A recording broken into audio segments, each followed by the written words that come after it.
Hi friends, இது வந்து செரி பழச்செடி. இது கொஞ்சம் பழுத்த மாதிரி ஆயிடுச்சு. இதை நம்ம பறித்து சாப்பிட்லாம் இன்றைக்கி.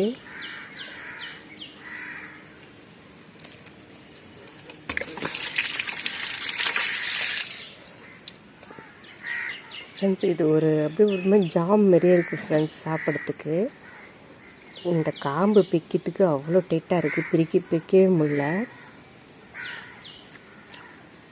இது உள்ள ஒரு விதை இருக்குது பாருங்க ஃப்ரெண்ட்ஸ், இதான் விதை. சாப்பிட்றதுக்கு பட்டர் எப்படி இருக்கும், பட்டர் போலே இருக்கும் ஃப்ரெண்ட்ஸ். சாப்பிட்றதுக்கு ஒரு டேஸ்ட் வந்து நம்ம ஜாம் இருக்குல்ல அந்த மாதிரி இருக்கும். சாப்பிட்றதுக்கு சூப்பராக இருக்குது ஃப்ரெண்ட்ஸ், நல்லா இருக்குது இந்த சாப்பிட்றதுக்கு. இதை நான் ஒரு நாள் செஞ்சேன், கட்டிங் மூலமாக கட் பண்ணி லைட்டாக சும்மா சொருவி மட்டும் விடுன்ட்டு நான் சொருவி விட்டேன் ஃப்ரெண்ட்ஸ். அதை காட்டுறேன் அந்த செடியை. இந்த பாருங்கள் ஃப்ரெண்ட்ஸ், சும்மா லைட்டாக அப்படி சொருவி தான் விட்டேன், துளிர் வந்துக்குது பாருங்க. நான் எதுவும் அழுத்தம் இல்லை, ஒன்றும் இல்லை, லைட்டாக அப்படி சொருவி தான் விட்டேன். துளிர் நிறைய இப்போ இந்த கண்ணில் வந்து சின்ன குச்சி மாரி தான் நட்டு விட்டேன், ரொம்பலாம் இல்லை. ஒரு அடிக்கிட்டு தான் கட் பண்ணி நட்டேன். துளிர் வந்துருக்கு.